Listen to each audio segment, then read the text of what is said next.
Yo, yo, yo. What it is. What up, gang? Welcome to the Fourth Wall Podcast. Your host, Slim Geek Rockefeller, with your co-host, Zootenheimer. Today's guest is a very special guest, a very interesting person. We got Kitty Bandz, aka Sarah. Y'all ever listen to Theo Vaughn? Yeah, of course. Yeah. Okay. You know how he'll like address people in like a very abrupt way of like their like not their title, but like he makes it seem like a title. He'll be like, today's guest is Amish man.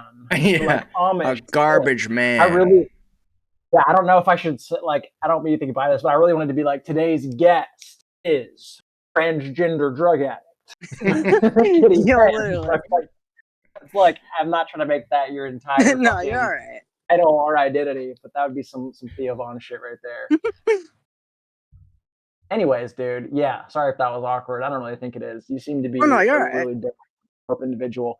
I definitely want to ask you about like what it's like being a transgender woman. That's I'm fascinated to no end with like Absolutely. the transgender community. I think y'all are very brave and like it's just an interesting phenomenon.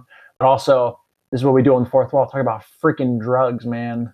And drugs, actually, we also have a little discussion about Be Here Now and Ram Dass later. It's and I was reading through some of that stuff earlier, and Richard Alpert turns into Ram Dass, former Harvard psychologist. He had a thing that he used to say, and he said, treat everyone you come across as God in drag. So I thought that was a perfectly appropriate little segue combination here if we're talking about gender identity stuff. But yeah, we'll get into that later. So thanks for coming on and talking to us. Now, man. Awesome, thank you. Yeah, I'm really excited to changed my life. Kitty Bandz, y'all got me distracted thinking about freaking Be Here Now, dude. I used to carry around like multiple copies of Be Here Now, and I would take like maybe 3 of them when I would go to a detox. Like if it was a planned detox trip, a lot of them always had those in programs too. And I would pass them out to people that like I felt needed it. That book fucking changed my life. But all right, so I like that. Kitty Bandz, tell us about yourself. Like, how old are you? Where are you from? Where you live? Like, what? Give us a little background of like you. I'm 22. I live in Taunton, Massachusetts, on the East Coast. I did live in Fall River for a while, and that's a crazy little city over here. Chris Herron. Yeah, facts. I used to watch that documentary every time we went to rehab. They'd show us that documentary. Every single time we went to rehab. That's a classic rehab thing they always show. Okay, he was an NBA player from Fall River. Chris Herron, I don't know what the documentary is called. He's an NBA player, and yeah, it's pretty much off the 80s, off Unguarded, and go fucking drop threes for the Celtics. Unguarded, is that what it's called? Chris Herron. That's probably it. Until drug addiction destroyed his career. Oh, cool! I'm gonna watch this tonight. Okay, it's a great documentary, dude. I love docs, man. Really, you put a doc in front of me, I am fucking locked in for 2 hours. Classic rehab docs are what the BJ Novak one. Oh yeah, the Chris Herron one, and there's a lot of them. I like the Steve-O one, but they don't normally show that in rehabs because it's too graphic. Yeah, too much too much graphic drug use in that one for a rehab. Oh, Kitty Bandz. How old were you? Like, well, first off, would you call yourself a drug addict or like a substance user, or like how do you do drugs play a large part of your life? Yeah, absolutely, definitely. Yeah. Okay. Cool. Yeah. Same here. I think the main things that I say that because of is downers. I like especially benzos and dope, because those two things like really, really destroy my life a lot.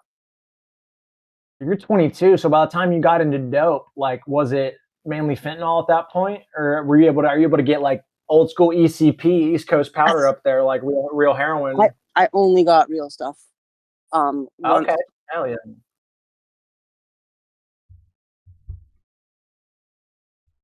You cut out there for a second. Sorry. Someone just came out and said something. Sorry. No, we're good. You're good. No, but pretty much, I tried real stuff like once or twice, but pretty much, but I was 17 when I started like experimenting with that, and very fast it turned to just all Fetty, no matter where you went or who you talked to. I mean, it was very strange because when I started, a lot of real pills were out there. That was the big thing that, like, I would say I got to use, like, leftover from other times was the pills. But like Roxycodone, like real M boxes. yeah, or not M boxes necessarily. I took a lot of those like 10s and 20s oxys, Okay. Yeah. the pinks, stuff like that. Was did you start smoking? Like, run us through like first time ever getting high. Did you start with weed or did you start with opiates? Alcohol, actually, alcohol. Alcohol. Okay. First drug I ever did was I got really drunk on vodka. Very common story. That was me too when I was 13. Started the whole thing. And no one ever. How old were you when you drank Kitty Bandz? I was either 12 or 13, late 12, early 13. Okay. Very then young. Did you go to weed after that, or? After that, it was actually 2 weeks after that I smoked weed for the first time. And then around 15, I tried acid for the first time. Nice. And I tried acid as soon as I turned 15. About a month after that, I tried Oxycontin.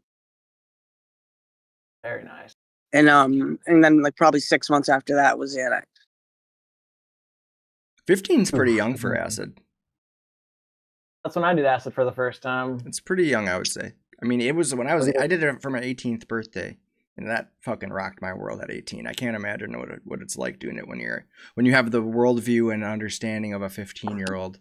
It might actually make it easier. Honestly, I think it was a lot easier. I didn't have as many traumatic experiences at that point. I had some that kind of made me uncomfortable from when I was very young, but like, I don't know, it is a lot calmer. You don't really have as many stressors and fucking like that's a good worries. point. Bad things don't really tend to happen during the trip. You know what I mean? You're in a good environment. Like, it is. You're not worried about graduating high school and getting a job quite yet because you're only 15. Yeah, I could see it being a little easier. That's an interesting point. Everything's nice. It's not like you're worried like, oh, well, I'm doing. It doesn't feel like you're doing something you shouldn't be. Put it that way. The most traumatizing experience of my life on acid when I was 16. I wish what y'all are saying applied to me in that case. I won't get into that. That's a story for another time. I've told on Instagram before, but like, whew, tried to kill myself and a house full of people. Ended up getting held down and gagged and beaten for hours on end. Out of body. Oh my god! The most insane trip I've ever had in my life. The thing that is why I say the environment is very important. I only like to trip with one other person. Honestly, I did not like crowds for like that kind of reason. Yeah, set and setting, man. Speaking of Ram Dass's colleague, Dr. Timothy Leary, someone who's also a Harvard professor who got kicked out because of his affinity for LSD. Richard Nixon called Tim Leary the most dangerous man in America at one point. Timothy Leary is credited with coining the concept and phrase of set and setting. For any people that don't know, you want to explain it, Zoot, for the listeners, what set and setting is as it pertains to psychedelics? Yeah, so set would be like the set and circumstances of your life and your current attitudes and emotions, and setting is the environment that you're tripping in. And so it's like those two things are what you want to make sure you have kind of control and lockdown of, because they can, lead you to the danger zone, spiraling thoughts and panic and anxiety and dread and doom. Yeah, I always tell people, dude, psychedelics, they are not enhancers, they are amplifiers. If you're feeling bad, it's going to make it worse. They amplify whatever's already going on. They don't enhance. Like opiates, oh my god.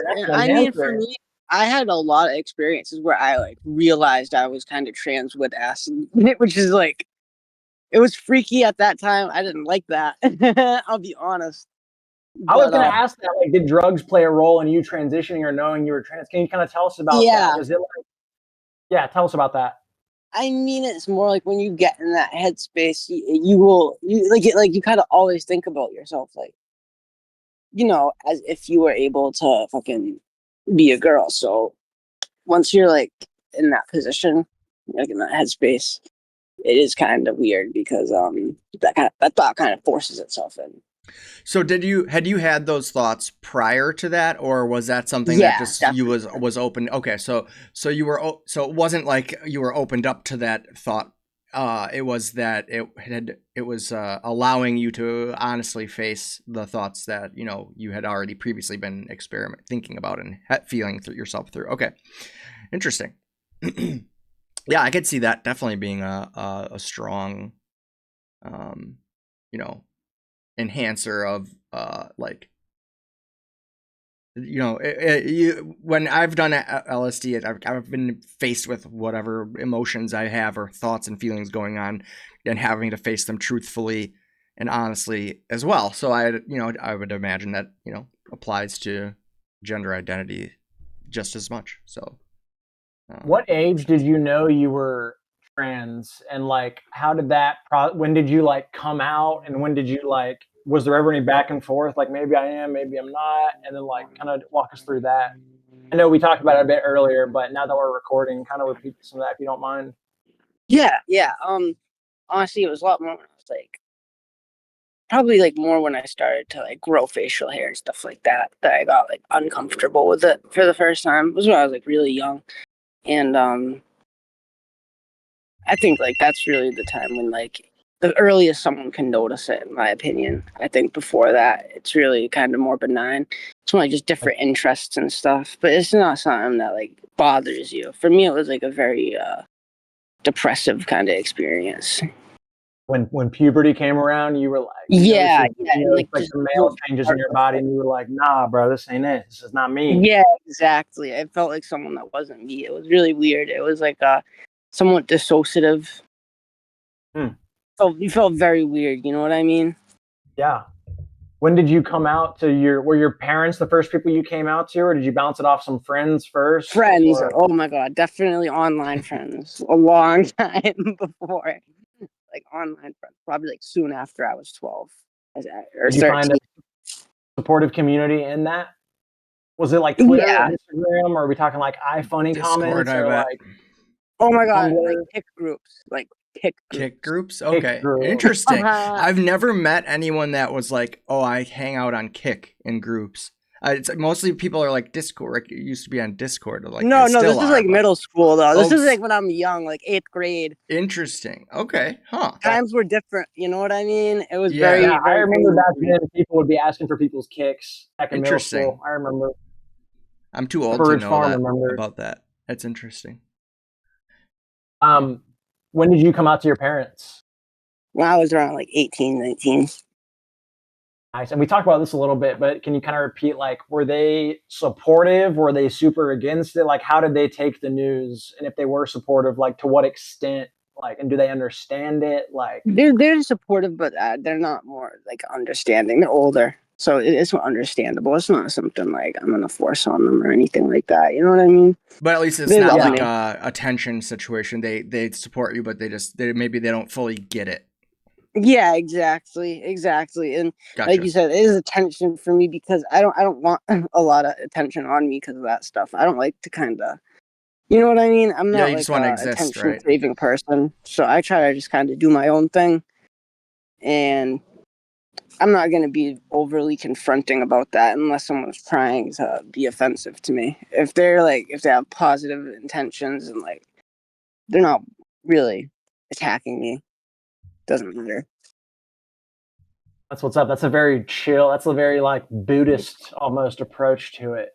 Just super, like, understanding of others doing the best they can to, maybe grapple with a topic that's very foreign to them, or it's scary to some people. And I Yeah, mean, a it's lot of supposed to be something that's for me. You know what I mean? It's not supposed to be something about other people. Like I fuck in with that general, a like I don't lot. really do it to other people. I love that. That's really real cool. shit. Yeah, that's real shit. What was I gonna say? Are you on? And I'm sorry if I'm re-asking questions. We talked for like an hour Oh no, prior to I this, don't but mind at all. for the You're sake of the fine. recording, the audience wasn't there. You know what I'm saying, for our prior conversation. So are you on hormones?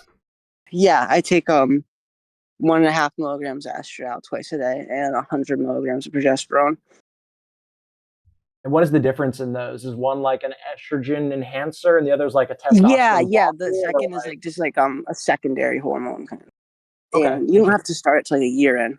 Once you're like a year in, then you're supposed to start it. You don't start too early. so what are some effects you've noticed since being on the it's called HRT, hormone replacement treatment or therapy? I mean, I think the mental effects are kind of interesting. Honestly, a lot of people don't talk about that either. That's one thing I noticed that Yeah. gets skipped over a lot.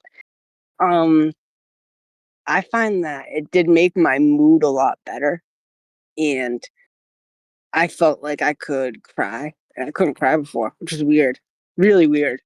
Dude, I felt crazy.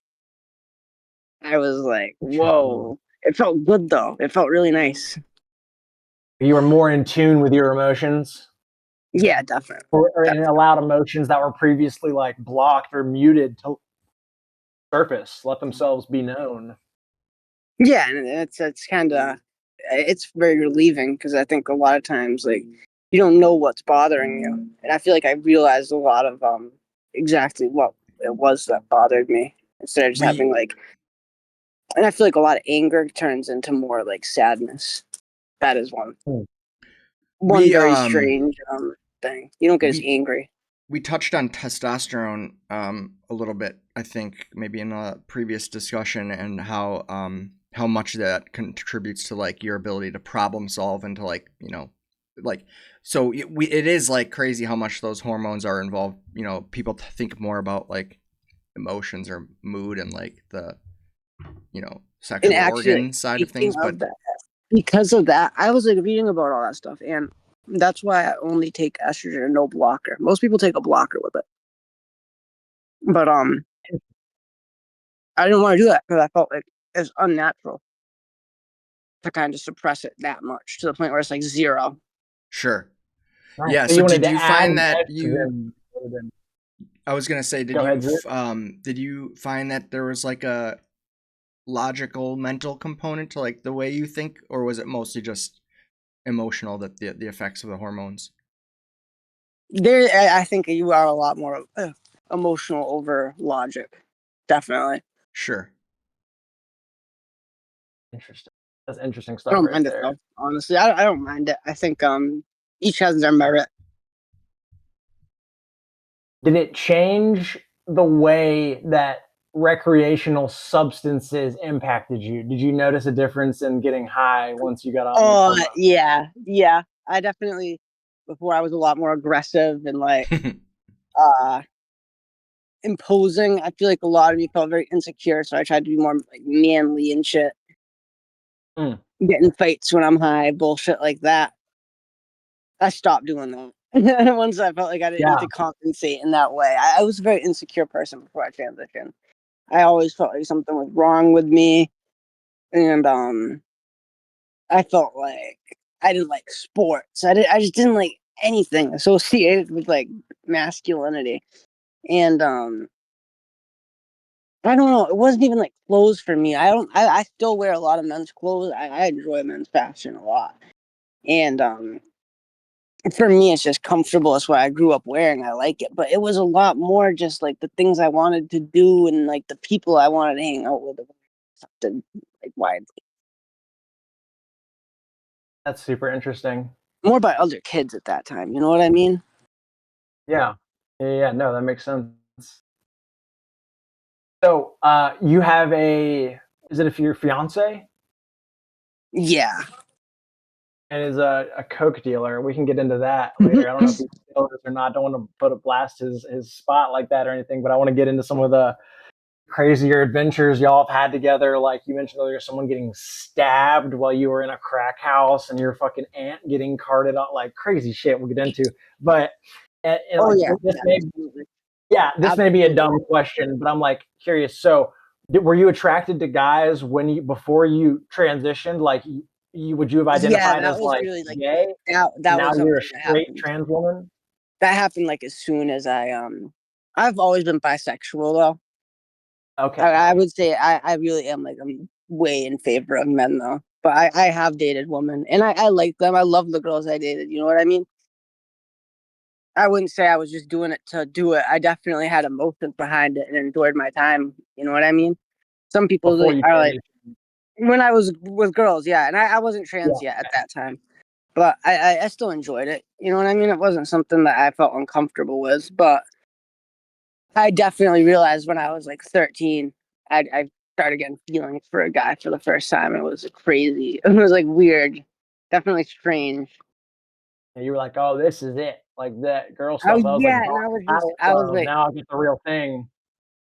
do I think this kid's really cool or like, do I want to date this kid? And then some girl was like joking in class one time. I was like, oh, you guys would be such a cute couple together. And I was like, we would be. Like in my mind, I was like, damn.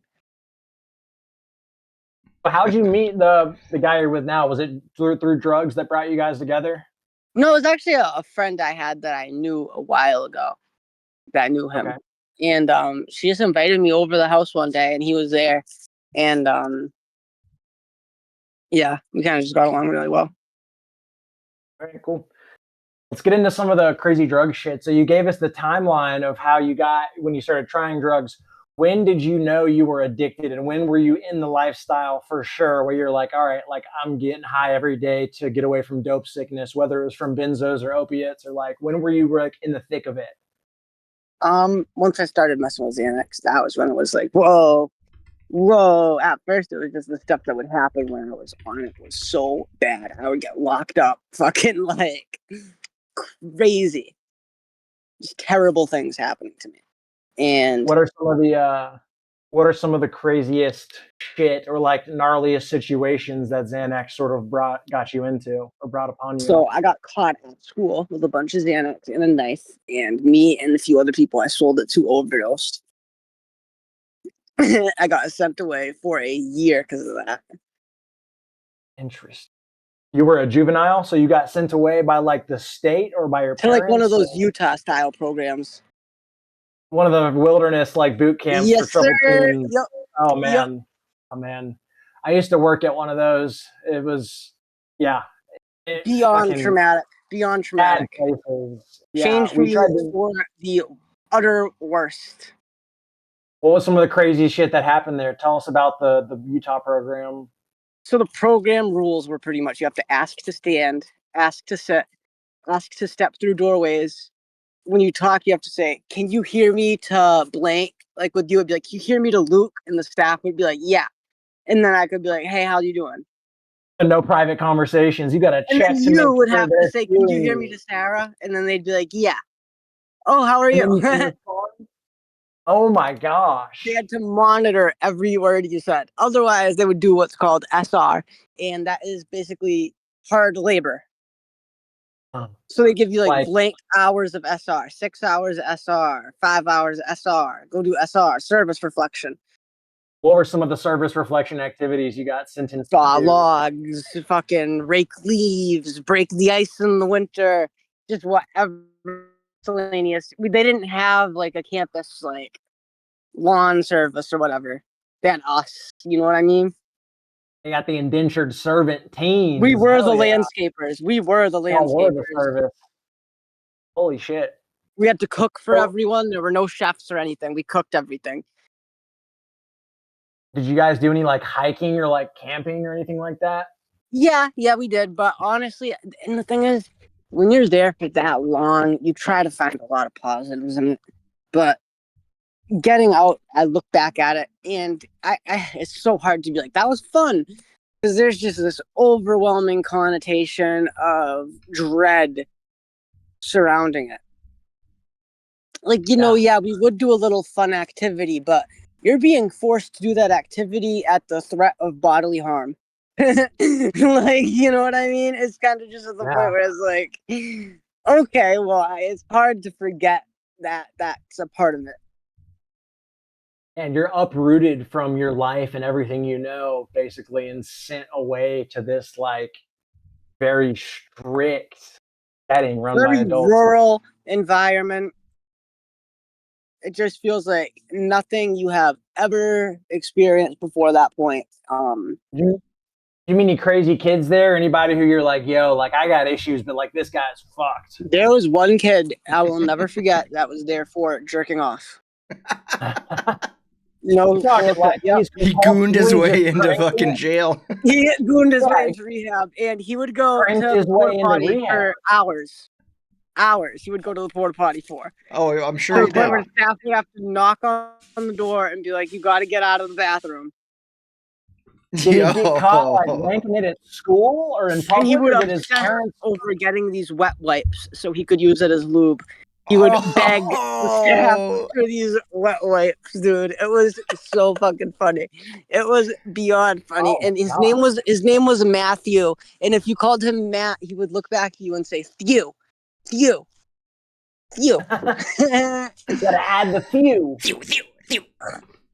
I call him just few. He comes into group one day. He comes into group and he's like, "Well, I'm here for my addiction," and I'm thinking in my head, "Oh, no way, this kid's addicted to drugs, no fucking way." And he says, "I would masturbate up to 8 or 9 times a day." Oh God! Damn, he was beating his shit raw. He was like, "I would spend hours watching adult content, using my parents' credit cards on adult content." Damn. That's how he got caught. Probably was running up that bill. He said he would do it at school and got caught in the bathroom by security. God damn. Holy shit. Winking his shit. Bro was beating his shit smooth off. I don't know how, and these kids were probably very wealthy. This was my parents spent $100,000 on this, and my family's not insanely wealthy. They took out loans to do this. They thought it was the best program in the United States. Damn, shout out mom and dad though. That's like a hefty investment to make. Like they probably thought they were doing the right thing, but they definitely did think they were doing the right thing. They definitely did. And for a long time I did have hard feelings about it. I think the one thing that upsets me is that they stand by it so much because it's so clear it didn't work. Yeah. Sometimes I really wish they would be like, all right, well. Well, I think in their heads though, it's hard. It would be hard for them to admit that money was waste. Yeah, they're just trying to justify it still. Convince themselves through any mental gymnastics that was 100 bands well spent. Well, and the thing is though, it is though, because when you go to places like that are failures, you do learn what doesn't work. You know, and you end up kind of starting to think, and this is a big issue, that the abuse you're enduring there, you get equally as mad at your parents for it. So a lot of kids came home hating their families because they almost see the abuse there as like, well, who put me here? I didn't just walk over here. So, some kids are really getting fucked up there. like really. Sure. What was the daily schedule there? Well, first off, what do you mean kids are getting fucked up there? Like what? In what sense? I mean, if you tried to run or anything like that, tackled, fucking. Oh, they do therapeutic restraints. Yes, a lot. So it's one of those things where if you're very compliant, I was very compliant because I was like, fuck that, not a fucking chance, not doing that for a year, and they'll make you stay a lot longer. Oh man. So, but there were some kids that it would happen to constantly. They're constantly scrapping with the staff. Yeah, I can see that. Walk us through a day in the life there. Like you wake up at what time and like what is the group schedule like each day? You wake up at around 5 a.m, exercise, eat breakfast, go to the barn or clean the kitchen depending on which job you're on. And then that's the 2 jobs. It was work in the barn, or in the barn had horses. I loved the horses too. Or clean up the kitchen. And then you would do 2 therapy group. Then you would go to school, then dinner, then evening chores, then bed. Damn. And I mean, I was on a hefty amount of dextroamphetamine the whole time I was there as well. And they just gave you your dextro? They put you on a lot of incredibly potent psych meds, like antipsychotics, antidepressants. You're getting fucking, I mean, people think that shit's a joke, and I try to fucking emphasize this. Antipsychotics and shit are no fucking joke. Just because they hand it out all willy-nilly and shit doesn't mean it's a nothing medication. those are powerful as fuck. It's a potent drug, and you will get brain damage if you're on it for a long time. You will. Mm-hmm. Yep. I got tardive dyskinesia symptoms, which is involuntary facial Me twitching from it, Me and too. I had to stop taking it. Yeah, because that shit can be permanent. You can develop a And permanent. these antipsychotics worsened my HPPD by so much. Interesting. Yeah, for those that Explain, don't know, yeah, perfect. HPPD, yeah, hallucination perception persisting disorder. Permatripping. You want to explain it? Yep. And I get a lot of visual snow. I get like static and stuff. Static. I got some of that, and if you stare at patterns long enough, you see a little bit of morphine going on. And at first, yeah, like your I kind of keyboard, like, the letters oh, will it's no dance a big little deal. bit. Wiggle. mm-hmm. But over the time, I've kind of gotten a little sick of it. I'll be honest. I really have. Oh yeah, it can be kind of like it can mess with your quality of life. Mine went away, thankfully. I only had it very briefly for maybe a couple weeks after some heavy tripping back in the day, like in high school, but it can be permanent for a lot of people. And Xanax is actually one of the treatments for it. And I think that's one of the things that got me so addicted, is because it helps. It really does help a lot with it. Makes sense. Are you where do I want to go here? I want to hear, so how did you end up in Fall River? I know, right? How'd you end up in Fall River, Massachusetts? And like, how'd you get into smoking crack and stuff? That was pretty much right after I met my boyfriend. I moved in Fall River with him. He had lived out there his whole life. Before that, I'd already done that a lot. I'd already smoked hard a lot. I was into it. What was the first time you smoked hard? How did that go? Did someone offer it to you? Did you cook? I cooked it up myself the first time.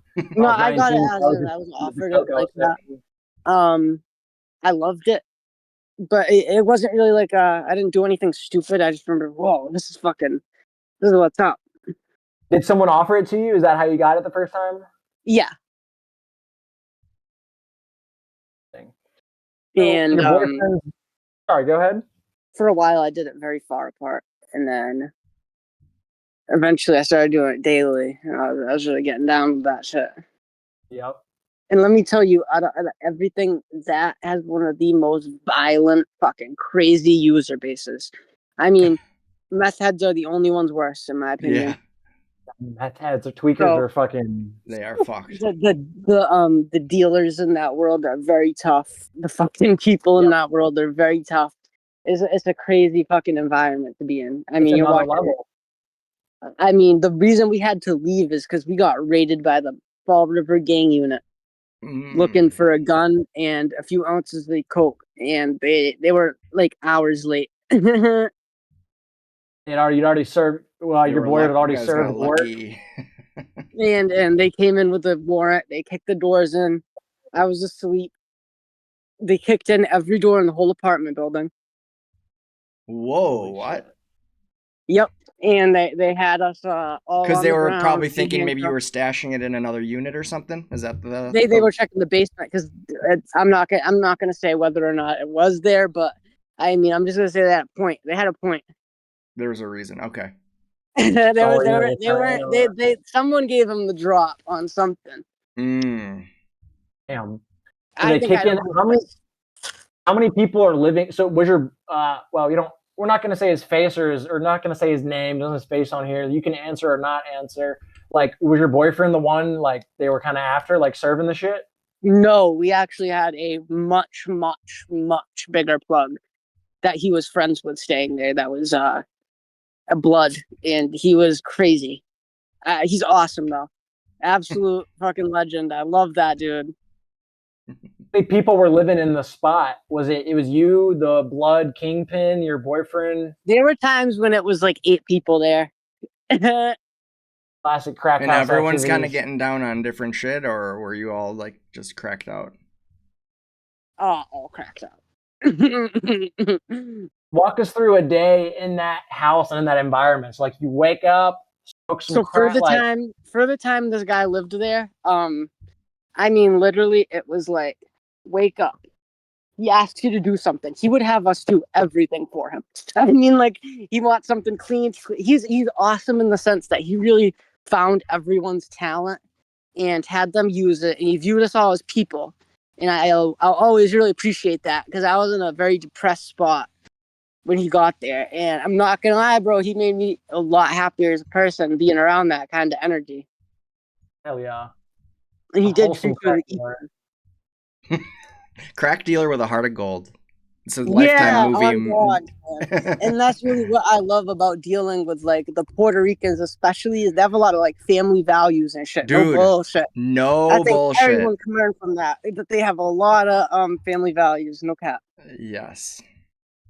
That's how I gathered that from some of the Chinese. And that's why, like, when the cops came looking for him, we lied our asses off for him. Smart. And you know, like when you're with people like that, it works a lot better for you because, you know what I mean? Yeah. Yeah. Yep. Oh yeah. They'll look out for you if you prove your loyalty. I've never snitched on anyone I didn't even like, but there's a lot of people that will. You know what I mean? Yeah. Oh yeah. You prove your loyalty, and people will look out for you. And also, in a lot of situations, it's like when I was wrapped up working for the Mexicans, I would tell people like, "Hey man, if you snitch, it's out of my control what my bosses will do to you and your loved ones. I'm a skinny white dude. Exactly. You know what I'm saying? I'm strapped, but that's just for self-defense. I'm not going to be the one coming. But like, they do some heinous shit, man. I saw one time I had to give my mom and dad's address as collateral, and they showed me a picture on their phone of hands and feet nailed to a door. And they were like, this is a kid who thought he could get away not paying his fronts back. This is his mom's front door. They cut off his hands and feet, nailed it to his mom's door. Pretty sure they killed the kid and then cut his hands and feet up. I don't think he's running around like Nub McGee or anything. Like, rest in peace. Shit's insane. That shit's insane. Yeah, dude. Like, we had people come to our house with guns, like try and start stuff. Like, that was always happening back in the day. Crazy man. Place to live, dude. Not worth it at all. Yeah, I can relate. So you As wake someone up with anxiety, that makes it so much worse. Oh, 100% agreed. I could not have gotten through that lifestyle without benzos and alcohol on the daily in heavy quantities. Yep. So you wake up, big boss puts y'all to work, gives you your chore list, right? Then I'm assuming gives you some crack, and then y'all just basically. Oh no! First he gives that out. That we're not starting to move until we fucking. You feel me? So we gotta get we start doing chores. Like a bunch of lemmings. That's awesome. Scurrying around, sweeping. Yeah. So tell us some of the craziest stories from that house. I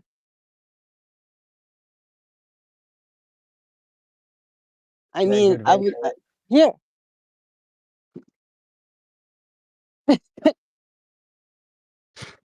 I think some of the most entertaining things were like probably the characters that would come over.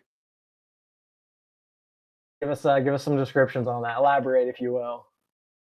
A lot of these people were just way older people. They've been doing shit for years, like longer than I'd been alive, probably. A seasoned crack smoker. Yeah. And when you smoke with people like this, they don't fuck around.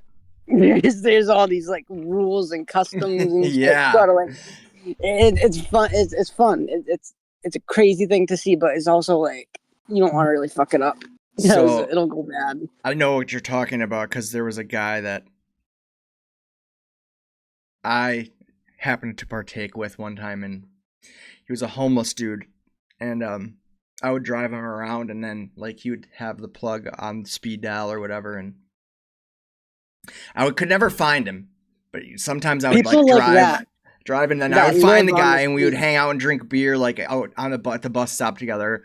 And I mind you, I like had my shit together, but he's like, you know, just a homeless dude. So it's like me and this homeless guy who's like, it's like a weird, like a fucking odd couple. But anyways, he would be totally fine, but then after a certain level, that's when the psychosis would start to come in. And then like when I would leave, he would always be like, he would always try to get me to, he had this weird obsession with, he was like, you gotta have sex with a black woman, Josh.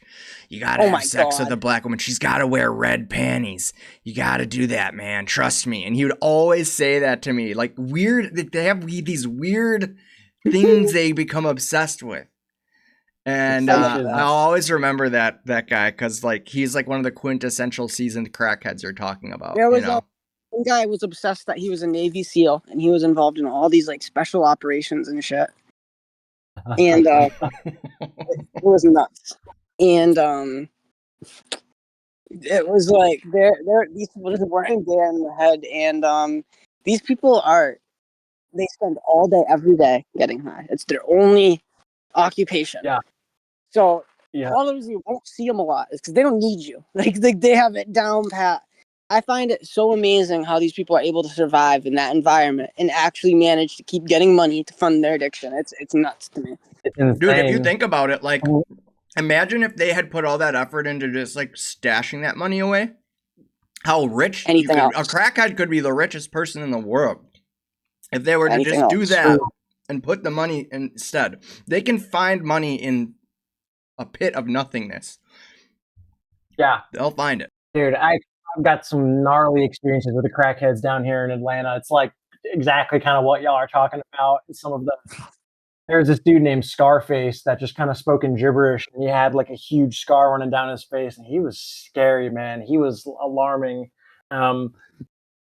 He was always washing somebody's car, though. He was always out there scrubbing some dude's windshield at the spot, bro. Tell us about. All right, y'all bringing back some crazy memories, bro. I remember this one guy. I let this meth head. He was like, "Man, ice opened my third eye. Ice helped get me off of crack." His name was Black. He was like this 50-year-old black man. And we had this other guy who was primarily a crackhead riding around with us. And I was letting Black drive my car, and I had been up for like 2 days straight smoking meth. Ended up being a 4-day awake bender. But like we dropped the old crackhead off. He like convinced us to take him to Goodwill, and he's like, "I'm the king of hitting Goodwill. I'm looking there so fast. You'll never see me coming. Like, you know, I'd never get caught, man. What size are y'all? What you want?" We were like, "Man, just do what you gotta do." Like, I'm just sitting in the passenger seat, kind of like this is out of my control. Like, I'm letting Black drive. I'm just fucking like, what is going on? I got a tall boy of beer. We're drinking in the car. There's a meth pipe sitting in the like cup holder in the console we've been hitting, and the dude in the back was like rolling these skinny ass blunts and passing them around. But we drop him off out front of Goodwill, and we're waiting for like 20 minutes. We're like, man, we're getting paranoid. Like, what the fuck is he doing in there? And then we see him running out, dude, and the fucking security guards and people are like chasing him out of Goodwill. And we're like, yeah, he got fucking caught trying to steal clothes. He runs and jumps in the car and we peel the fuck out. Jesus, man. But tell me about the time you said someone got stabbed in the crack house you were at, Kitty Bandz. Yeah. This guy was like acting very big, and like, he was like the craziest person ever. I'll never forget before it happened. He was like, "You don't want to see me angry. It'll scare you." It was ridiculous. I was like, "Why didn't you get angry then, dude? Come on."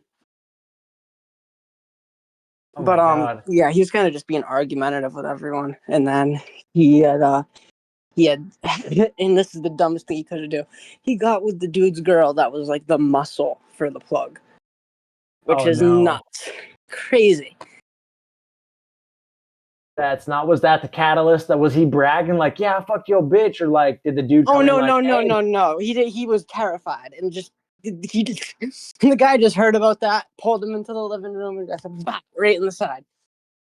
Just fucking stuck him real quick. Was he like? Was there like blood dripping out of him? Like, was he screaming? Until he was just in shock. Like he was just in fucking shock. Dog. Did anyone call the call? Well, I would assume they wouldn't call the police. Did anyone call? He ran to the hospital, and at the hospital, he told. Oh damn! So did he take himself to the hospital? He was actually not going to tell if we gave him a ball, but he never got the ball, so he told. Oh my god! Did he drive himself to the hospital, or did someone from the crack house drive him? He walked on foot. It was close by. He ran to the hospital with a stab wound in his side. Mm-hmm. No shirt on either. No shirt on. Oh my god! He walked up with a fucking hole in his side. Damn. Yeah. Yep, that's what you see in Fall River. That's the average site. The average day in Fall River, Massachusetts. So, and then did the police come to the spot and fuck it up? Yeah, actually, the same detective that raided us was at the door knocking. Damn. Did he have a warrant, or did he just refuse Nope, to but he leave? came back with one. He came back with one. Yeah, I bet. He came back with one. I'll bet he And did. like 10 other dudes. Did Yep. you guys like? Was he just after that one person, or did everybody get fucked that day, or did you like After run that out the one back? person, because they started watching us after that. They waited a few weeks, and then they watched us and went in. And they thought they were gonna eat that day, but nah. Everything was gone already, or Everything was hidden? gone already. So how did you get out of this crack house setting, your lifestyle that you seem to be stuck in a loop? Or let me ask also, was dope a part of your life during this? Were opiates, or was all the money and resources going towards this hard? Well, like so, like in the middle of all this, I ended up quitting both because, Both meaning benzos and opiates? Yep. No, you only have enough money for one hard drug addiction. Yeah. And the thing is, honestly, the main reason is because my environment wasn't consisting of that at that point. So it's like the amount of soft I could get and hard I could get at any point was way bigger. I would have it's to go not so a good far out of my idea way to get the other stuff. to be. Whereas I could just walk in my living room, boom, done, boom, done, boom, done, over. It's not a good idea to be nodding off if you're the only opiate user in a room full of tweakers and crackheads. Your pockets will get run. From time to time, I would get really high, really high. But like the last 3 times I've used opiates, I overdose. Oh wow! And that's why I'm done. How recent was it? So? Well, we'll get in. I want to get into that. So, like, how did you kind of, if you can, string this together for us? Like, how did you get out of the crack house situation? And then did that lead to? Well, let's start there, and then we'll get into the overdoses. Well, I really just talked to my parents and begged them. It's impossible for them to get better in this environment. I kind of started beg. Did you go to treatment, or did your parents let you come stay with them to get in a safe place? No, but I had just gotten sectioned a little bit before that, so. You had gotten sectioned? Yeah. What does that mean?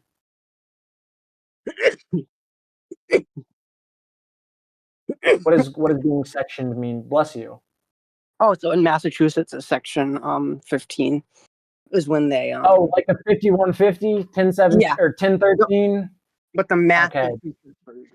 Okay. Baker acted. Involuntary. Yeah, it's different in every state has its own. Now on the West Coast they call it 5150, right? Yeah, I know 5150. I know 1013. 5150. They trying to come get me. 5150. They trying to come get me. Just mind my business and moseying. And a little boy in the closing. Yes, sir. And fucking Baker Act. So you got did your parents section you, or was it the police? The cops. I was just really fucking beamed out. Damn, they kind of, I guess, did you a favor. That probably helped you get out of at least a temporary reprieve from the crack house. Yeah, honestly, that helped a lot. That did help a lot to kind of. And I mean, you gotta understand. Eventually, you're smoking so often and frequently that it almost gets boring to you. Yeah, just like with any drug, tolerance gets. I can't think of a drug where tolerance doesn't eventually, make it just your normal baseline. I would say that's one of the worst feelings ever, where you're expecting a high, you're wanting a rush, you're wanting a buzz, and you don't even feel it, bro. The drugs quit working. That is the worst. Yeah, I almost feel like that's baked into the cake because of the way receptors work, right? Like, there's no drug that will ever, I think, like, break that stereotype or that mold, because like they all are, it's all receptor based. So eventually your baseline changes no matter what substance it is. And I mean, really, the best drug would be a drug down regulated. Raises your tolerance so fast you can't get addicted. If they made like an opiate that just did that, that would be fucking amazing. Yeah. I am incredibly lucky, and a lot of people will say they fucking hate me for this, because there is something called a reverse tolerance, which is what it sounds like. It's where the more you do, the less you need. And the only thing that this happens to me with is ketamine. Oh, Once God I damn start it. doing ketamine, I got to start with big lines, and then like as it progress, like dude, as it progresses, I'm doing smaller and smaller, Bumps. like little half lines that send me almost into a hole each time. Like once I layer on the K high, instead of having to keep increasing my doses, a little bit goes a long way. And it's I've found that over too. there. I think there's something there's something specific to that to dissociatives like that, where if you bump and bump and bump throughout the course of like 2 hours, you get like a more long lasting effect and become a little more sensitive to it versus if you just do like a rail and then wait and do like another one. I've heard that even from like kind of like veteran, you know, K users too. They would always say just keep bumping up. And like if I go to a music festival and like do it throughout the course of a day, it starts to be like, yeah, every time I do a little bump, it's like, you know, wow, it's like it's almost like reactivating the stuff that was already in there. Yeah. Not for everybody. I know some people, like one of my buddies got up to doing an ounce of ketamine every single day. I would sit there and watch him How? that amount. He was one of my plugs. I mean, dude, his lines that he would do were like something that would last me 6-7 hours. Like, you know, he was doing these fucking chunky gator tails, dude. I thought an gram a day was a lot. Holy fuck. Dude, no, hey, I shit you not, an ounce a day, and I That's believe it. I watch him sit there and watch him go through the most insane. He would have to constantly pull his sinuses back and like, all this. That's like, so bad for you. That's so bad for your sinus. You're like, at that point, you should just be IMing it, dude. Like, what the fuck? Well, I know that's how I think. Why doesn't he start shooting it like into his muscle? So he got organ failure. He was pissing blood already a lot from that. Like constantly peeing blood. He'd go in my bathroom and be like, "Bro, bring me some water." And I was like, "What?" And he's like, "Bladder's cooked. Like, I need water." And he would tell me he'd be on the toilet and he'd try to create like a sort of open valve system where, like, to get a little bit of urine out, he'd have to be consuming tons of water. Yeah, it would just like dribble out. That's fucked, He was pretty much constantly peeing on himself. Then he started peeing blood. And then he was feeling so horrible. And like ketamine's very either acidic or basic. I forget which end of the pH spectrum it's on, but it doesn't agree with our bodies. And he went into organ failure, dude, and got hospitalized for multiple days. He's lucky to be alive. Even doing like a gram a day will give you like bladder like issues. Oh yeah, I've gotten the K cramps before. It's gnarly. So, all right, Kitty Bandz, tell us about the overdoses that you got into with fentanyl. Like, how did you leave the crack house? Like, your parents come to your rescue, let you, get home safe from the crack house adventure. Oh no, I was there. Oh, you overdosed while you were there on dope. Oh, okay. Okay. Tell us about that. Like, were you smoking it, snorting it, shooting it? Usually. Sorry, you were really quiet there. I think she's readjusting. Oh, my happened. Sorry. Yeah, you're good. You went mute there for a second. Tell us about the overdose in the spot, like, or each of the overdoses you've had. Were you smoking it, snorting it? Snorting, always snorting. What was it? Pure powder fentanyl, like raw fentanyl, or was it pills? Always. I after a while the pills were so economically unviable. Yeah, trying to get real opioid pills for sure. You can get the pressed Eddie pills for pretty cheap in some places. I know out in like Arizona, it can get like Phoenix, dude. It's like insane. There's some places where they're like 50 cents to like $1 a pop for pressed blue pills. But what color was the powder you were ODing on? Gray. That's the most common. Gray or brown. Gray? Yeah, gray death. I died off some gray shit. Gray and pink were gray, pink, and something brown. Purple was strong too. Purple for us was like intense. Interesting. Yeah, the brown I'm talking about was actually heroin. I was a dumbass. No, for us it wasn't. It was just the color of it. I'm saying, well, there's one time I had heroin that was like distinctly different. Oh yeah. It was like brown, kind of sparkly, sugary looking. Shit. There's probably some Fetty in it, but I don't know. The dude was very adamant about it not, and it lasted so much longer than Fetty. Felt weaker but better. Anyways, was the OD like you sniffed it and then like boom out, or Probably did you 20 feel minutes yourself went kind by. of falling out?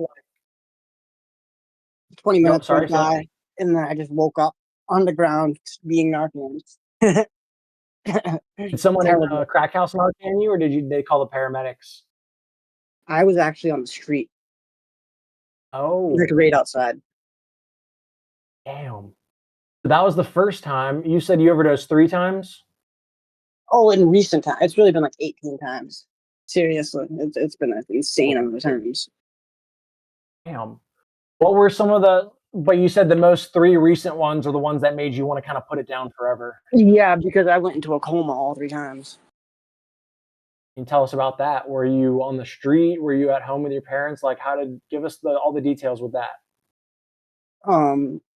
I was on the street for all those, and it was pretty much the same story every time. I would buy it, do it, start to walk home, fall out. like it was seriously very consistent. Damn. And you were in a coma in the hospital? Like, once someone like found you, like, would the Narcan not bring you back? Or do you mean like you were in a coma? I was breathing on my own, and I usually woke up in like a day or two, but I would be out for like a day or 2 days because of that fucking xylazine shit. I would be out for so long. That makes sense, bro. That makes sense because the Narcan will knock the Fetty off and allow you to be breathing, but it will not knock the fucking xylazine off, and so you're stuck in that xylazine slumber. So I've pretty heard much, I would just wake up, throw people up talking for about hours. that. I would wake You up, said what? throw up for hours from the Narcan, then I'd pass back out. That sounds absolutely horrible. Like, you're in opioid withdrawal, you're in dope withdrawal because the Narcan blasted all of your receptors, but you're stuck in a fucking xylazine coma. So you're just waking up in fits of Terrible. Oh, Awful. well, before we get into like the be here now section of the second half of the podcast, I want to sort of like kind of wrap up this tale. So like, how long ago was the last overdose? And like, how are you doing now? What is your drug habit like these days? What's your relationship like? Like, kind of give us what does the future hold for Kitty Bandz? Like, it's been many, many months. And I've definitely kind of got my shit together. I'm getting a job soon at a phone store, so that's good. Hopefully I can just kind of, I mean, I think I'm always gonna smoke weed and stuff like that, even if I use occasionally once I'm like, I just can never do downers again. That is the conclusion that all my stories have brought me to. You're still smoking weed, and you say that like occasional stimulant use is still kind of some on the menu for you. Yeah, and I think for me, it's worked good. I'm very happy. So, hey, do your thing, bro. This is, you know what I'm saying? It's your journey. You know what I mean? But for now, I'm happy. And all right, you said you're on methadone. You said you're on methadone also. 130 milligrams a day. Okay, nice. Wow. So I'm assuming that helps with the opioid cravings and helps you kind of stay away from other downers. Oh yeah, and I get like a nice little freebie once a week. So. What do you mean by that? I can do one of the weekend ones doubled up. I see what you're saying. Go without it for a day, then I know take what that's like. Yeah, 260 milligrams. All right, it's something to look forward to at least. Hey, I understand. All right, well, yeah, before we go on, we let Zoot lead the second part of the podcast. Like, do you have any crazy stories you want to tell about your time doing drugs or being out in Fall River or just in general? I would say a few memorable ones are a lot of time. There was like times when we would spend literally like thousands of dollars in a day. And one time we had our car stolen and someone crashed it. We've had like parties with like 30 people in the tiniest apartment. It was just all around nuts. It was nuts. Yeah, for only 22, you've lived a You've lived a fast and hard life, it seems like. Yeah, and I think honestly, the moral of my whole story is that it's not really worth it. I honestly find a lot more pleasure in just being myself and dealing with my issues and confronting all my things that make me uncomfortable. And I'm way happier that way, honestly, because I think for a long time I definitely used drugs to run from the fact that I was trans, and I Mm. used it to kind of isolate myself from people and pretend to be someone I wasn't. And I definitely think when I came out after I kind of got into that and like used to it, it is like I don't want to really do that as more. I want to cover everything up as much. Hey, you're okay with being trans. You're okay with accepting it, being at peace with it, and so you Yeah, found that exactly. you not need the hard drugs as much because you're not hiding from yourself. I feel Yeah, that. exactly. It definitely You, contributed to my anxiety so much to always be so like just carrying around this big secret at all times, and it definitely tortures you. It's not worth hiding it. You know what I mean? It really isn't. how many months are you off of benzos now? Probably like 6 months. Okay, I'm like right there with you. March was when I got off of benzos, hopefully for the last time. So I am what is that, like 7 months off? I'm I'm still just at the recovering. point where it feels like my body can barely do it. The What do you withdrawals. mean? Oh yeah. My body Like can't handle another benzo or alcohol withdrawal. It's too taxing.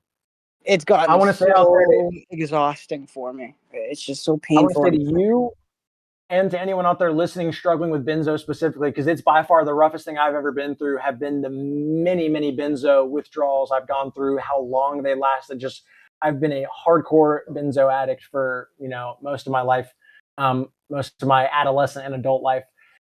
It gets better. And it's one of the drugs where it seems like you're stuck this way forever, being just so anxious, so miserable, so ill, so sick, because it can take so long for you to heal, but it does get better. And I'm at a point now where I'm sleeping with fewer disturbances. I'm eating good. I'm like, I'm starting to feel emotions again, the good, the bad, and the ugly. I'm feeling the whole myriad of human emotions. So like, you're right there with me as far as like being in, And I'd short-term tell benzo recovery so far, I'd but tell it gets anyone better. that's like going through it like me, like if you're young especially, get off it while you can, because there will become a time where you cannot, no matter what. And you might be able to get it now, but eventually you won't be able to, because they're gonna keep getting stricter and stricter with it. Eventually it is gonna That's be like fact. opiate. It's gonna get It banned. is. So It is. quit while you can, because you do not want to be 30, 40, going through this for the first time, having massive brain damage done to you. That's real shit. One of my doctors at a rehab told me I was on track to getting benzodiazepine-induced dementia in my 30s, and she's seen patients that used benzos in the high doses I was taking get fucking dementia in their 30s, bro. And And I'll you were tell you, exactly right. a lot of these homeless older people have been on it for so long, and it is like their Rough. fucking brains are mush. It's like seriously, it actually does make you Mhm. retarded, in my opinion. To say it No, you're bluntly, exactly right. people And exist you like were it's an exaggeration. Like, nah, dude, you meet these people, they're space shots. They barely make sense what mhm. they're saying. They can barely spin a coherent thought together that you could just tell. It reaches a point more so than any other drug where you won't be able to get off the benzos if you're on it And a for lot like of these multiple people that aren't decades even or in on your them middle anymore ages. still seem like just not right. Yeah, it can do permanent brain damage. Benzos are so undershadowed about how deadly they are and how yeah, dude, they are truly, they're up there with meth as far as I don't just even think danger they to the should be body, the prescribed, spirit, and to the be soul. honest. You said what? I think they should barely be prescribed. Yeah. I think they should Yeah, Facts. prescribe them maybe for if you're going through like a mental Extreme crisis for a week at PTSD. the most. For a week at the yeah. most. That's it. They were designed to be used for up to no longer than 2 weeks at a time for short-term hardcore distress. They were never meant to be a maintenance substance. And look at how many people in the United States are on them. There's like 200 million fucking prescriptions. It's insane. Like And I Valium, think the thing like is it's that just nuts. the government wants to ban things like 7-0. I think that's a terrible idea. we are in the middle of a massive opiate crisis, and It has kids, dropped overdoses tremendously. it's like, if that's gonna help, dude, fuck it. Mm-hmm. Yeah. Yeah, We need to Seven O's look at addictive things and all from a that, but relative I- perspective. Sorry, go Yeah, ahead. Do we have there's the people that ability to be turning down any solution right now at all? Because it's bad right now. It's really bad out there. So I'd say any no, option you it have, really take it. is. There's a sorry, I fucking oh god, my chair. Here we go. Sorry, I ran over my tripod light. All these cords are I'm getting fucking tangled up over here. There are people who are not like veteran drug users that have gotten whipped by 7-0 because it can be seemingly innocuous at first or harmless, or like they didn't know what they were getting into. And so there's a lot of like scare and panic around 7-0, like, oh no. And it is, yes, it's an addiction that can be pretty intense. It's like on par with Percocet addiction, in my opinion. But for veteran hardcore dope addicts and polysubstance users, 7-0 is not as bad as people make it out to seem. For those that aren't, like I said, hardcore polysubstance users or veterans of the drug game, then yes, it is a big deal, and it is much more harmful and intensive than kratom, and it will whip you and get you fucking addicted and make you withdraw if you're not careful or safe with it, and it's hard to outrun. But I agree with you. I don't it's think also very prohibition solves important that anything. people like don't do like with weed. It's not as bad as people say, and don't demonize it, because then people will think all opiates are like that. That's what I think the big danger is. People are going to try kratom and see how it's demonized, and they say, "Oh well, I might as well try these other pills too," because everyone said kratom is going to ruin my life completely, and it didn't. So maybe this won't either. Yep. That's a big danger with it. It can ruin people's finances, but can ruin people's lives in that sense, ruin their relationships or whatever. Like, fuck up everything to get it. But it's not gonna, you're not gonna overdose and wait and die abruptly from it like you will with other opiates, especially what's in the streets these days. And at least it's like you have like a reasonable amount of certainty about what you're getting, whereas on the street there's literally no way to know, and you're probably getting some sort of research benzo. You're just gonna get fentanyl. No matter it's what. fent and it's xylazine somewhere along the line. And it's fentanyl is the base these days. It used to be fentanyl was tanking the heroin supply. Now that the dope usually both fentanyl and xylazine, and xylazine is hell. I don't know why anyone would want to be addicted to xylazine. It's terrible. It made me want to quit dope. It really did make me want to quit dope a lot. It sucks. There's something out right now called metatomidine that is the same class of drug as xylazine. It's the same type thing, a veterinary anesthetic. That's an alpha A2 adrenergic agonist, but it's 200 times stronger than xylazine, and it is gnarly, dude. It's fucking people up. Someone, M, one of our previous guests who got strung out in Kensington on the xylazine fentanyl dope, she sent me a study a couple days ago and was like, "Hey, Luke, thought you might find this interesting." It was a study that I wish I could had it right now. I'm not going to pull it up, but it said of all these samples of dope that were taken from Philadelphia recently, 91, 92% contained fentanyl, only 17% or so contained xylazine, and like it was something between 60 and 80% contained metatomidine, the new super xylazine shit. So metatomidine is like replacing the xylazine supply. I think in part due to xylazine getting scheduled and stricter regulations on it now. And I think a lot of it is this is just the future of drugs. They're just going to get more and more synthetic, stronger and stronger, and more potent. So you have to transport less of it. And that's just the price of modern technology. I honestly foresee in the future it's going to get to the point where drugs are so deadly that the average user only lasts a few years. All right, I pulled it up. I went ahead and pulled it up. Let me read this to you guys. Drug checking updates. Savage Sister. It looks like some sort of harm reduction group. Yeah, Savage Sisters, it looks like. Some sort of harm reduction coalition. Okay. We collect samples of street dope from across Philadelphia and work with the lab to determine the current makeup of our street supply. Understanding and communicating what's in the unregulated drug supply can save lives, especially as trends in adulterants and potency shift rapidly. The following data is from samples collected so far in 2025. Fentanyl, 91.2% of samples contained fentanyl. Xylazine, 19.5% of samples contained xylazine. Metatomidine, 73% of samples contained Wow. metamidine. 4-ANPP, Oh my God. 20.1% precursor of fentanyl. So that's That's just because you insane. have really shittily made adulterated dope. That's just- 7.5% of samples had heroin only. It is so cheap now. Tetracaine, 50.9% of samples had tetracaine in it. Procaine, about where is 50%. Same post. Where's I'm this? just same post. I'm looking through the rest of the slideshow. 44% Okay, yeah, I of the only- samples had lidocaine. Oh my God. 29% of samples had caffeine. Wow. 8.2% had BTMPS, which is used in plastics manufacturing. Effects on humans are not well studied, but animal studies suggest it can cause cardiotoxicity, ocular damage, and sudden death. Like, what does that even do? I think they're poisoning it to take out addicts. I think it's partially this is I think it's warfare. I think China knows that they can fuck with America by tainting the drug supply, and it's a very sneaky way for them to. It's an act of war, potentially, because they're the ones helping the cartels manufacture all this shit. The cartels can't make it. I think it's crazy that we don't look at it as an act of war. I agree. Look at what we did for 9/11.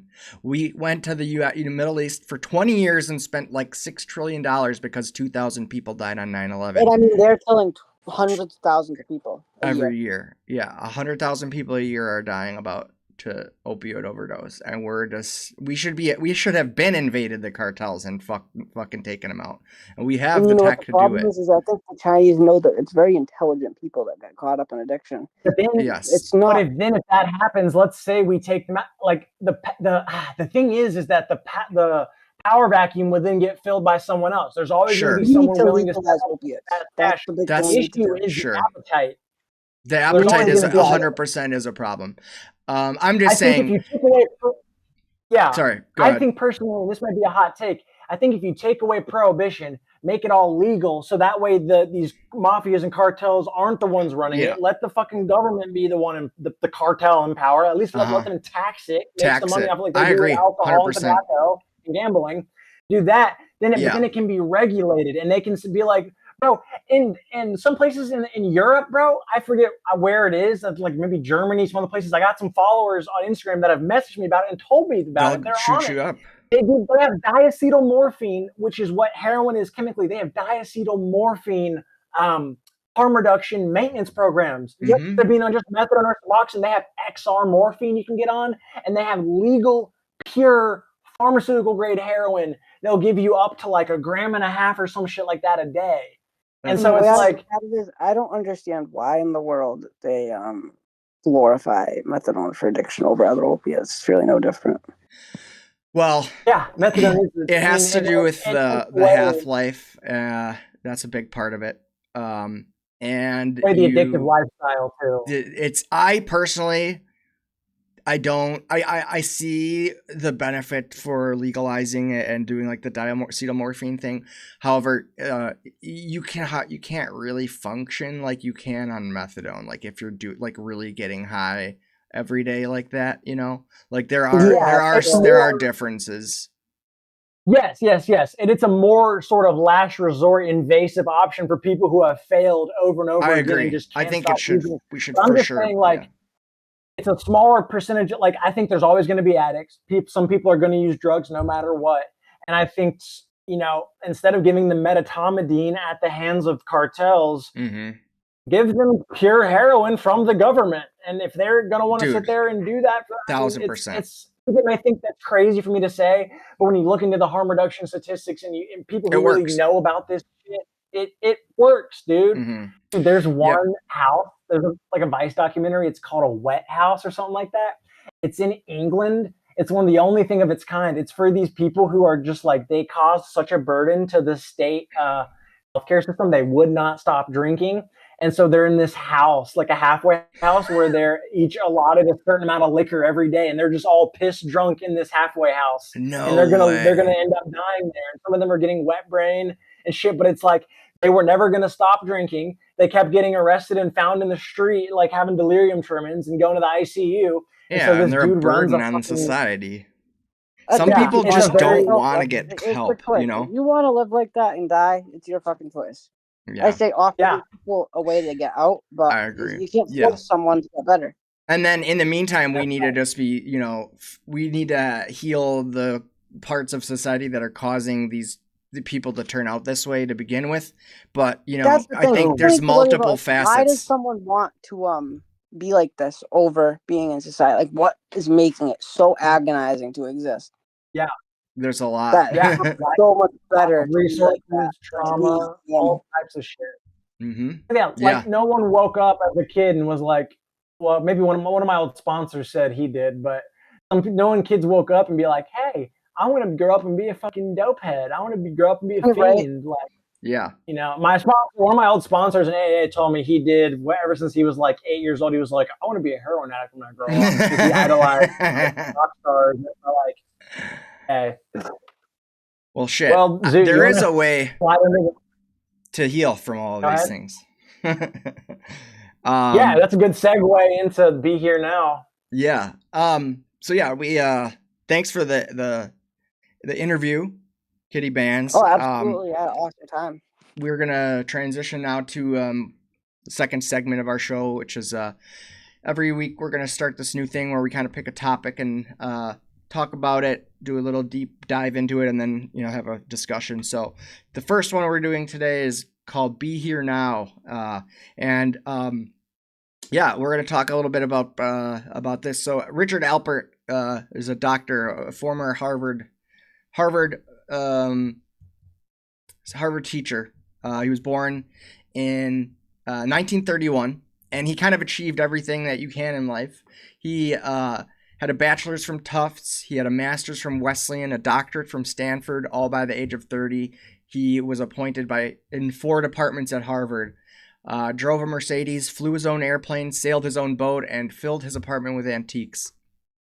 And he confessed, though, that he said, I felt like a very good game player, that he was secretly depressed despite all of these outward successes, trapped in what he called somebody's training program of Western psychology, constantly building and defending an ego that never felt substantial enough. Everything changed, though, when his colleague brought back a bunch of psilocybin mushrooms from Mexico in 1960, and that colleague was none other than Timothy Leary, interestingly enough. And Leary claimed that he learned more about his brain in the 5 hours after taking these mushrooms than in the preceding 15 years studying and doing research. And so he said, you know, these two guys basically were 2 bachelors working in the psychology department at Harvard. And they were the only 2 that had late night office hours. So they became really good friends and research partners, which is really kind of funny how that, you know, turned out, how that simple little mechanic there of these 2 guys being the only ones that had late night office hours. Imagine what that changed in the course of Western history. Just that butterfly effect thing right there. Yeah, in the counterculture movement of the 60s, there were integral players in it. So in 1961, this Dr. Richard Alpert took psilocybin for the first time at Timothy Leary's house in Newton. And he said that it shattered his understanding of consciousness. Sitting in a dark room, he watched a procession of his different identities appear and then dissolve. The professor, the cellist, the pilot, the thinker. And then each of them, he had the same realization, this is not me. This stripping away continued until the most terrifying revelation of all. His essential core self was also an illusion. He looked down, his legs had disappeared, his body had vanished, he was just pure energy. And at 3 a.m., he walked home through the snow in a state of profound peace. Took out a shovel and started shoveling the sidewalk at 3 a.m. His parents came to the window bewildered, and he just waved, and he waved at them basically and said, like, hey, I'm having a good time out here. So, and this is another interesting point that comes up. So they started this thing called the Harvard Psilocybin Project. Sandoz Laboratories of LSD fame provided them with a giant bottle, it says, of synthesized psilocybin pills and a note that said, here's a starter kit. And they started some experiments that would shake the foundations of Harvard. So their methodology essentially violated every conventional research protocol known to man. They were taking drugs themselves while doing the investigations, giving subjects the ability to control their own dosage, working in uncontrolled settings. But the results were remarkable nonetheless. 167 subjects participated in this study, and 95% of them declared that the psilocybin experience had changed their lives for the better. Counter that with the Concord prison experiment, which showed a 32% recidivism rate compared to the national average of 67%. So even though these guys were, kind of playing with... It's so Sorry, amazing, go ahead. though. I think Yeah. it's so amazing how, like, when you give someone with that kind of intelligence, because everyone has these crazy experiences on psychedelics, but these people can articulate it. Mm-hmm. And that is really the biggest difference in my mind. Is it's like every 15-year-old doing acids trying to say all this stuff, but they're just so far from being able to articulate what they're feeling. And that was something that caused me a lot of pain, because I was always trying to tell everyone, like, what I felt when I took it, but it's impossible when you're not intelligent enough to express these crazy ideas. So I feel like that's the amazing part about giving it to, like, Harvard students and stuff, is these kids all kind of are able to express these intricate experiences. Yeah, no, that's really well put. That's really well put. What blew my mind with what you just shared, and then I'll let you continue reading. So the national average at the time of prison recidivism, so returning to prison once they got released, was in the upper 60th percentile, like 67% of people, and it was the national average for going back to prison. But the ones given LSD, only 30-something% ended up returning after they were treated with LSD while in prison. Zoot, is that correct? Yeah. Yeah, so 32% recidivism rate compared to the national average of 67%. Holy shit. So they were sitting there reflecting, like, man, I got to do better. Or, like, I got to stop. How do I not end up back in prison? You could argue maybe it made them smarter criminals. No, but it probably made them, yeah, dude, that's insane. Sorry, 1 second. I just got a ping from work.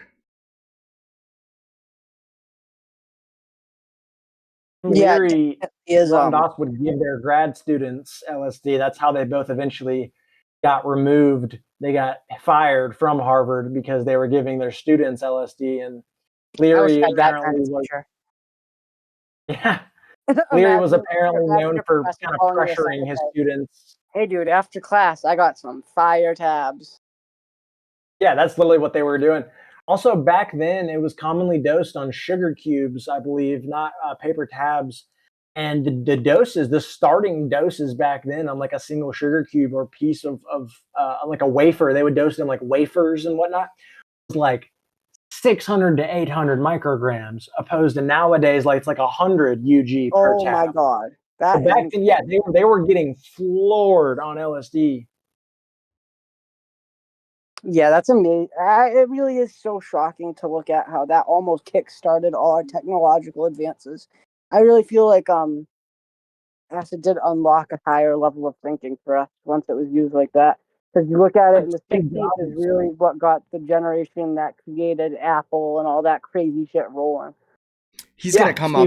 He's gonna come up in this actually in a little bit too. Okay, yeah. Sorry. I'm sorry about the distraction there. I'll keep going then here. So we just talked about how he started, some experiments at Harvard. But they also did a thing called the Good Friday experiment. And 8 out of 10 divinity students at Harvard were given, or 10 divinity students were given psilocybin.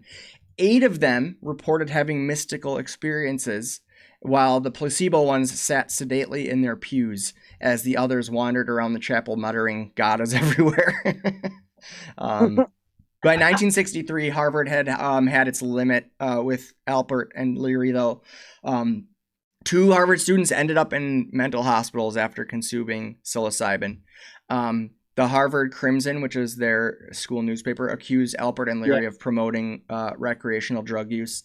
And in 1963, President Nathan M. Pusey fired Richard Alpert, the first faculty dismissal since he took office, for giving psilocybin to an undergraduate student off campus.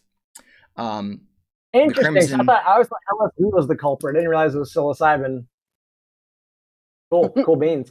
Sorry, continue going. So the Crimson had editorialized that Harvard had dissociated itself not only from flagrant dishonesty, but also from behavior that is spreading infection throughout the academic community. A small group of students protested, calling Alpert a brilliant teacher whose interest in his students is a quality too rare here. But the damage had already been done. Once the golden boy of Harvard psychology, Richard Alpert, was cast out. The psychedelic experiments continued at the Millbrook Estate in upstate New York, funded by the Mellon Fortune. You might have heard of Carnegie Mellon Foundation, but they had kind of like increasingly diminishing returns. Alpert and 5 others basically locked themselves in a building for 3 weeks and took acid every 4 hours to avoid coming down. Yep.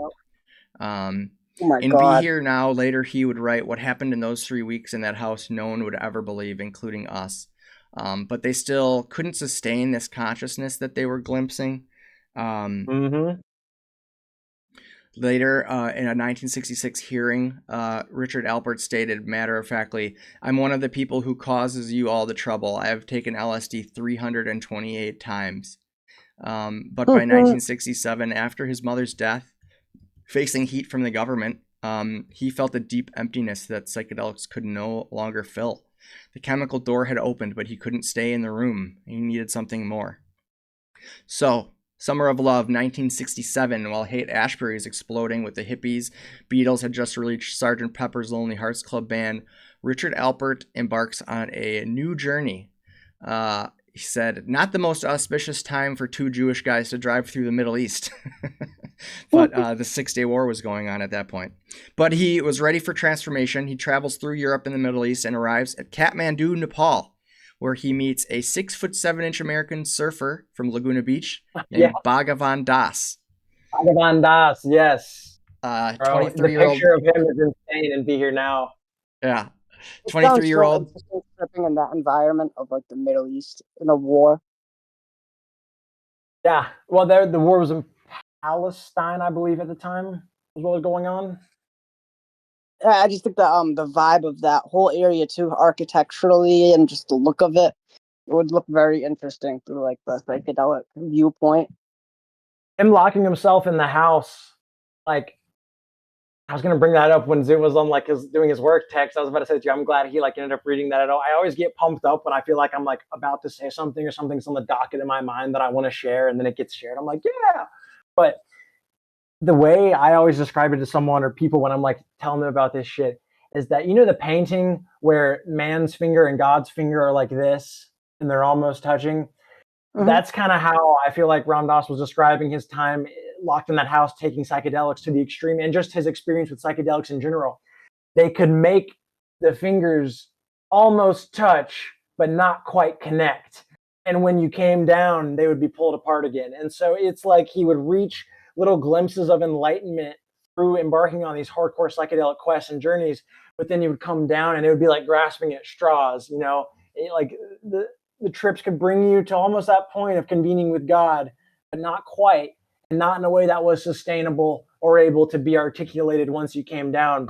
So that's why, yeah, like Zoot was reading, he embarked out to like the birthplace of spirituality, I guess, which was India, you know, the birthplace of Hindu and Buddhist fucking, oh man, yeah, meditative practices and everything. Amazing.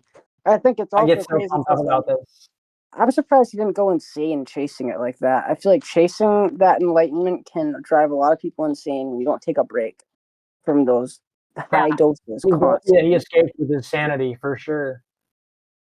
The takeaway I get from Be Here Now, and what he'll, I'm sure, be about to continue reading though, is that like meditation and spiritual practice is truly the only way to get to that point and then stay there, or maybe even get to the point where you touch and you do convene with enlightenment. A lifelong pursuit though for many, myself included. Yeah, so he meets this surfer, 23 years old, Bhagavan Das, and he had like robes on, chanted mantras, and he was walking around barefoot from temple to temple in Kathmandu. And Alpert wrote later about him that there was just something about him. I could feel that he knew something that I needed to know. So for 3 months, he follows Bhagavan Das across India, learning to be a sadhu. He adopted the robes, walked barefoot, and he said but he still felt like a fraud, like a Western intellectual that was an overaged hippie looking to see what was going on in India. But Bhagavan Das kept teaching him a simple phrase that would become the title of the book: be here now. Whenever Alpert worried about the future or reminisced about the past, Bhagavan Das would simply say, don't worry about the future, just live now, or just be here now. And this constant return to present moment awareness was preparing him for what came next. In 67, Bhagavan Das brings Alpert to meet his guru, Neem Karoli Baba Maharaji, at the Kainchi ashram near Nainital in the Himalayas. Alpert's first impression was skeptical. People were sitting around this old man wrapped in a plaid blanket under the tree. It looked like some kind of cult, he wrote. A picnic at the mental hospital. I'm not going near it. But then Maharaji looked directly at Richard Alpert and said, you were out under the stars last night. You were thinking about your mother. She died last year, and she got a very big stomach before she died. And this was true. Alpert's mother had died of a spleen disorder earlier that year, and he hadn't told anyone in India about her. Something inside me shatters or melts or dissolves, he wrote. My spiritual heart cracked open. He broke down crying, not sad crying or happy crying, but something deeper. It felt like I was home, like the journey was over, like I had finished. The most famous story from this period is legendary in psychedelic circles. The day after meeting Maharaji, the guru had asked him, where is the medicine? So Alpert had brought a small supply of LSD to India, hoping to find someone who understood these substances. He held out 5 pills of 300 micrograms each, very pure LSD as well. Maharaji took one, then beckoned for more, another, and then a third. He took 900 micrograms of pure Sandoz Labs LSD.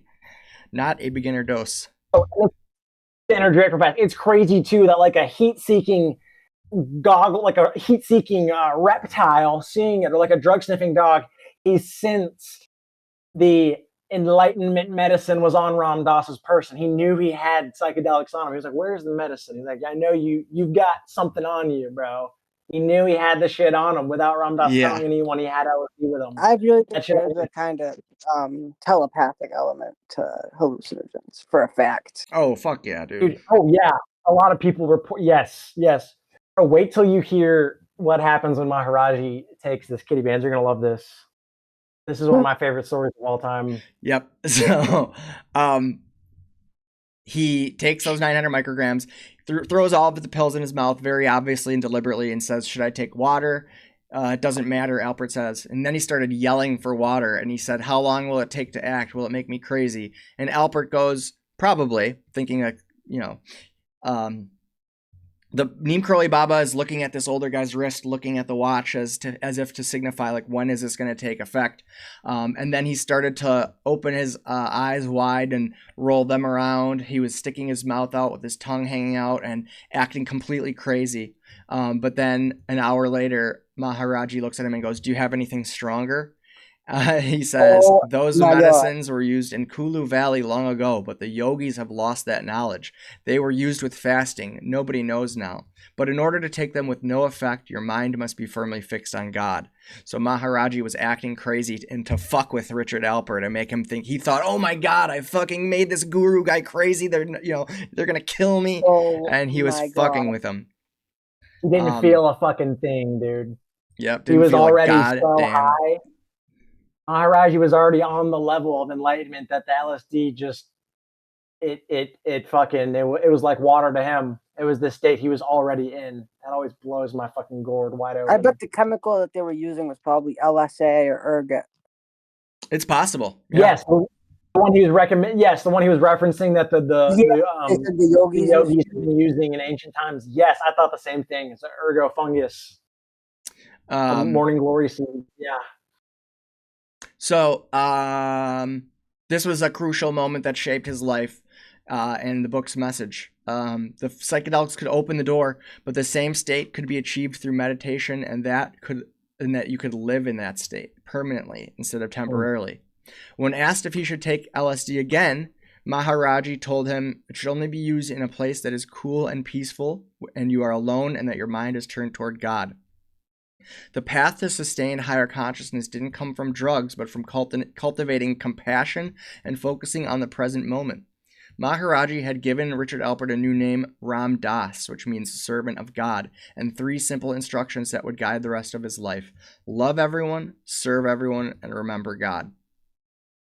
And so Ram Dass returns to the United States in 1968, radically different, with a long beard and robes, barefoot. He looked like a Hindu sadhu. And he moved into a cabin in New Hampshire on his father's estate and began giving lectures that were compelling and funny and deeply moving. He coined memorable phrases like treat everyone you meet like God in drag. In 1969, at the Sculpture Studio in New York, he gave a series of talks about his journey to India that Lillian North transcribed. He worked with John Bleibtreu at the Assailant Institute to edit the manuscript, and then traveled to the Lama Foundation near New Mexico, and they, with a bunch of former avant-garde media artists, and they started basically sitting down for 5 to 8 hours every day, and hand stamping a bunch of pages with a bunch of these stamp artwork sets that he had collected onto cardboard. And then the artists were sketching around it and stuff. Basically, they were just meditating in silence and stamping these messages onto the book, 108 pages. It was a kind of a revolutionary design. And it had 3 distinct sections in it. First, it has Ram Dass's autobiography that talks about him turning from Dr. Richard Alpert into Baba Ram Dass, describing Harvard psychedelics in India. And then the second section is the largest section. It has like a free-form continuous poem with psychedelic calligraphy and stuff like Magic Theater for Madmen Only, Price of Admission, Your Mind, or like a cookbook for a sacred life with techniques for yoga and meditation. And then finally, Painted Cakes Don't Satisfy Hunger is a Zen commentary with recommended leading lists divided into like books to hang out with, books to visit now and then. Essentially, that's kind of the 3 sections of the book. And then 1,000 copies of it were published in 1970 by the Lama Foundation, and sold for $3.33. 33 cents. Yep. So 2 million copies of this have been sold, and basically it was a pioneering moment for Western consciousness, and he basically introduced a lot of the baby boomers to Eastern philosophies through this book. I gotta say, I find it so crazy that a generation raised on that kind of stuff has become so far from that type of idea. Like, very capitalist, very Republican, conservative, religious group now. And it's so funny because a lot of these boomers don't remember what it was like to be a kid, and they treat our generation, I mean, I feel like we're expelled from the economy almost from these people. And it's just wild that that's what they kind of grew up with. No, I know. There's still some good hippies out there. There's still some good old ones. I've known a few of them. It's amazing when you find one, too. You know what I mean? It is amazing when you find someone that truly cares about that cause. Because it is like, I know people that are 70 that give me advice about it. There's one woman on my Discord that's a lot older, and she's done acid, psilocybin, everything, and she's so cool.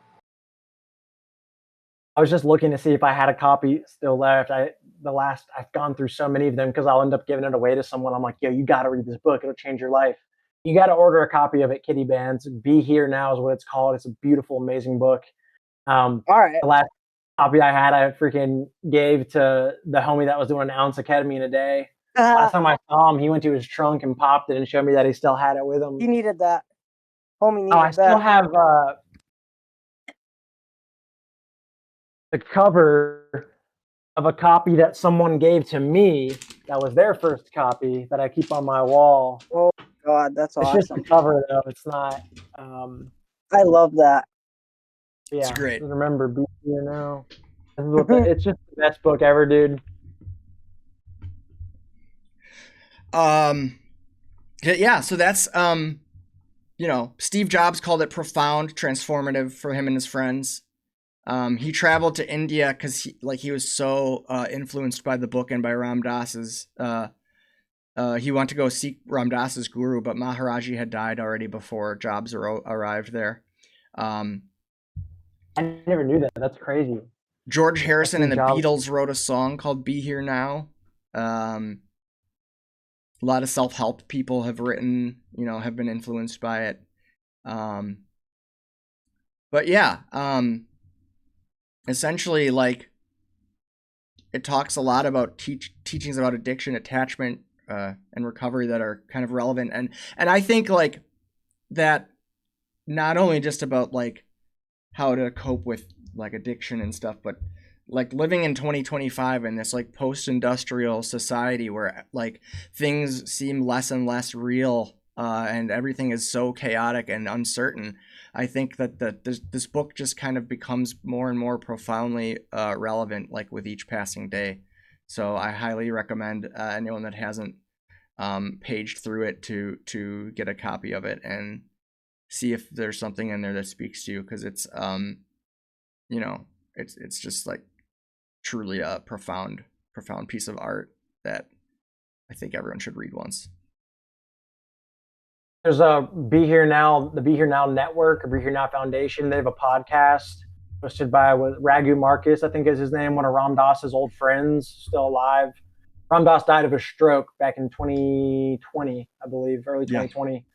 Oh, Yeah, you can listen to the Be Here Now podcast, which is lots of Ram Dass's old lectures on YouTube. He's got countless lectures when he used to tour around and give speakings to people that are just profound, man. They're great. They're great lectures. There's a video. Eckhart Tolle is like a modern spiritual teacher that a lot of people think is one of the few enlightened people on earth. There's a video of him and Ram Dass having a discussion after Ram Dass had a stroke. So he's in a wheelchair and has like a hard time talking, but people like connected and got them to meet and discuss, spirituality before Dass's passing. Yeah, they're like two of the greats. So yeah, I think that's about it for today, huh? I think we kind of covered everything. I think that was great, man. Thank you so much for reading that and sharing that. I enjoyed that thoroughly. Awesome. And Kitty Bandz, thank you for coming on and telling us about, the day in the life of, Kitty Bandz, what it's like out there. Yeah, definitely follow me on social media too. All my accounts are 18 plus though, so just know that. But I really appreciate you guys having me on. It was awesome. Yeah, no, we appreciate you for coming on. Yeah, yeah, I'd love to come back on anytime. We'll holler at you. Shout out, bless up, and gang. Absolutely.